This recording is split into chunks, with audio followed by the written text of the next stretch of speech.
Dusty Bogan here. Reading some news, and the God Emperor, it looks like he's finally done it. He's done his emergency funding. He's declared a national emergency or some crap down the southern border, and looks like he's pressing hard. So you know how I love Donald Trump. If this actually happens, I'll be so tempted. I would love to come over to America and build your wall, because I do concreting. So we're gonna have a huge concrete wall down there, and Dusty would love to build it. So I need a job. I need work. I need more and more work. You know what I mean? Workaholic. Let's listen to the God Emperor. As the last resort in Trump's wall crusade. Today, the power grab finally came, oddly casual in its tone. I'm going to be signing a national emergency. And it's been signed many times before. It's been signed by other presidents. From 1977 or so, it gave the presidents the power. We're talking about an invasion of our country with drugs, with human traffickers, with all types of criminals and gangs. This move gives the president the money he needs to fulfill that campaign promise of a border wall with Mexico, the wall that most Americans don't actually want. This move bypasses Congress, usurping one of its primary functions, the so-called power of the purse. President Trump is looking to fund the wall's construction using money from a number of government departments. It includes $600 million from the Treasury's Forfeiture Fund, which is money taken from the proceeds of criminal activity. Almost $1.4 billion will come from the Department for Homeland Security.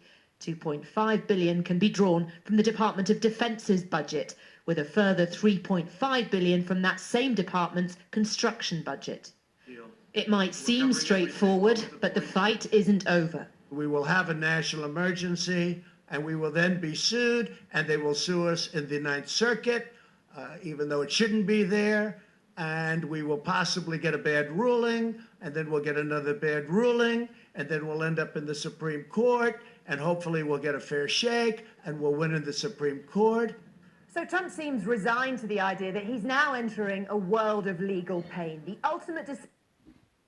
Anyway, we all knew it was going to come. He was pretty straightforward with how he was going to play this out anyway from the get-go.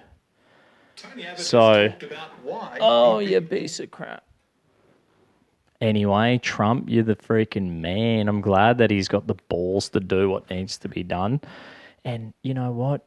My American friends, do you know what we did with our border? We had boatloads of people coming over, and we did offshore detention. We sent them fucking ages away into the Pacific Islands, right? Ages away. And then do you know what happened? That we passed the law saying no one who comes here illegally will ever settle in Australia. And do you know what happened? The people smugglers were out of business. No one would pay them to get them to Australia. So we robbed them of their product. Do you know what I mean? The product was destroyed, and the people smuggling stopped, and people stopped drowning at the sea. So we've saved lives. And do you know what?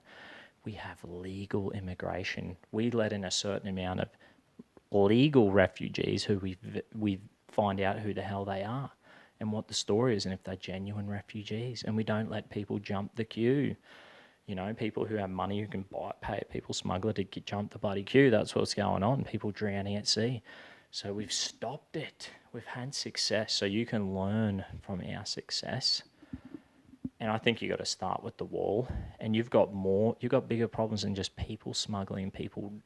I mean, yeah, we have people drowning. You probably have people dying, walking across the desert or whatever the situation. But you've got a problem with the cartels. You've got freaking more people dying in Latin America and the drug war every week than you do in the Middle East fighting all these fucking extreme Muslims.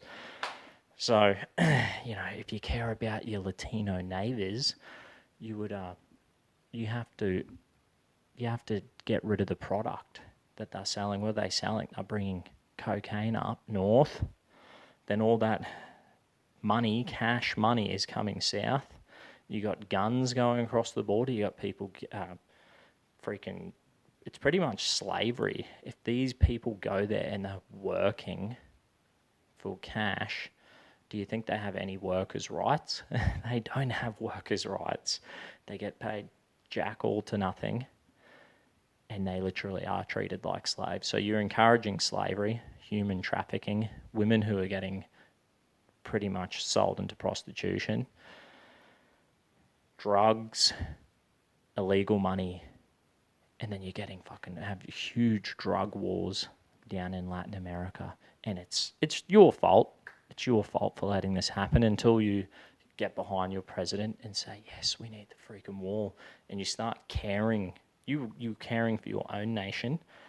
If you don't care for yourself, you won't care for other people. So you start here, and then you can start caring for them. And I'm pretty sure the Latino people, if you cut off the drugs and the money, which causes all the corruption down there, all the corruption, and then why do you think they have such a problem down there? Because there's so much illegal cash money. There's so much corruption because of the drugs. Do you know what I mean?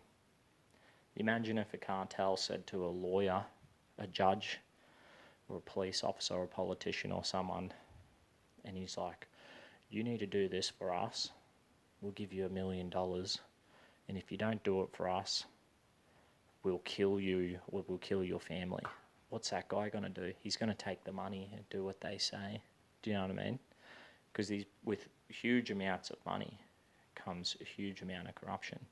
So you got to build the wall, man. Build the wall, get in control, cut it down.